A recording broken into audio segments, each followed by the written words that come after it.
So I'm James. I'm an anaesthetic trainee by day, but I have an interest in simulation as a training, but also a research tool, particularly around the bystander response to cardiac arrest. And I've felt really privileged to work with the ambulance service for the last few months on this project, looking at shiny things in the sky that may or may not be able to help us out. This study was funded by the CALUS partnership, important to acknowledge, but they didn't have, so the commercial partners in that partnership didn't have any role in designing our study or interpreting our results. And before I start, I just want to acknowledge all these people here who helped make this study that we're working on a success.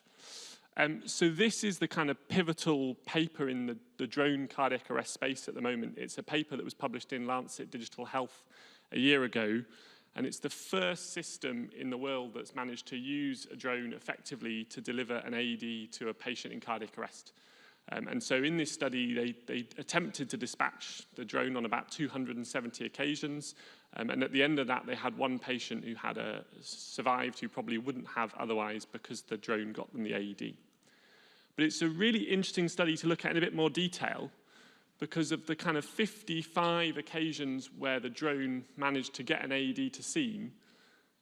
In 67% of those, so 37 occasions, the drone arrived before the ambulance, and median time was about 3.5 minutes, so the time I've got left for this talk. So they had all of that time for the AED to be on scene and be used before the ambulance arrived. But what's also interesting, and a kind of problem that we need to look at, is that there were only 6 of those instances where the pads made it onto the patient's chest before the ambulance arrived. Now, in some of those occasions, the patient may not have been in cardiac arrest, and that's why the AED wasn't actually applied. But 18 of those calls were proven to be real cardiac arrests, but only a third of those had the bystanders actually put the AED that the drone had delivered onto the patient's chest in that 3 and a bit minute window.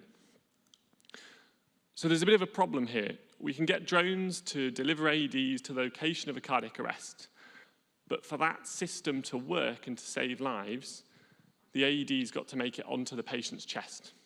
So we can't just fly a drone to the coordinates and feel good about ourselves and pat ourselves on the back. We know that less than 1 in 5 cardiac arrests in Scotland happen within 200 meters of a pad, and we know that 80% of those arrests happen in someone's home. So there's some tricky logistics about getting an AED from the drone onto the patient. And that's what we tried to look at in this kind of small study. So we wanted to look at that interaction between call handler, drone, and the bystanders. So the first question was, can an audio call help us give those instructions to the bystander to interact with the drone? But secondly, we said, well, how could a video call change the way in which that interaction happens? Could it make it quicker? Could it make it safer?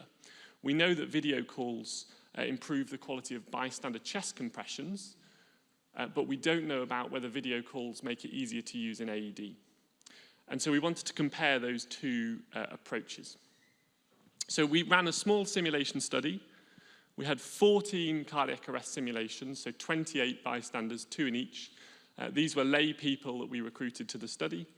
And they had a scenario. They had to call 999. They were given instructions to start CPR, and then in the control group, someone was given instructions and sent outside to meet a drone, and they had to do that on their own because the phone stayed with the patient. They brought the AED back from the drone and delivered a shock. In the video group, after CPR had been started, we initiated another call, a video call to scene, a bit like what you might do with Good Sam live video streaming. And so the person who was going to meet the defibrillator could take a video call with them to help get instructions about what to do on the way. And we looked at this with video and with time intervals.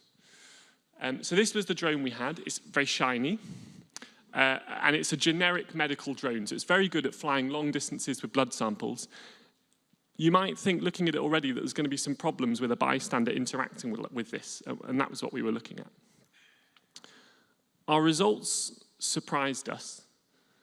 We found that actually in the control group where someone was sent after a phone call, they were quicker at retrieving the AED and bringing it back to deliver a shock compared to the video.